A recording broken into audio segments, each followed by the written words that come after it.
இந்த லைனுக்கு அப்புறம் போகவே மாட்டேங்குது. நடிச்சதுக்கு ரொம்ப தேங்க்ஸ்.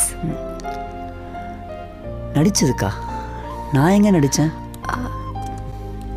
அப்பா கிட்ட நடிச்சிங்களே பாசமாக இருக்கிற மாதிரி, அதை சொன்னேன். நான் நடித்தேனா? நான் நடிக்கவே இல்லையே, உண்மையாக தான் இருந்தேன். அண்ட் மோரோவர் எனக்கு நடிக்கணுன்ற அவசியமும் இல்லை. என்ன சொல்கிறீங்க, நிஜமாவா?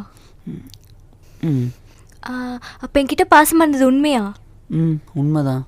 சத்தியமாக என்னால் நம்பவே முடியல. ஏன் நம்ப முடியல? ஏன் ஒருத்தன் மாறவே கூடாதா? இப்படியே தான் இருக்கணுமா? நானே மாறணும்னு நினச்சாலும் நீ விட மாட்ட போல. இல்லை இல்லை இல்லை, அப்படிலாம் இல்லை. வேற எப்படி? ரொம்ப சந்தோஷமாக இருக்கா, அதான் நம்ப முடியல. சரி, இதுக்கே சந்தோஷப்பட்டா எப்படி?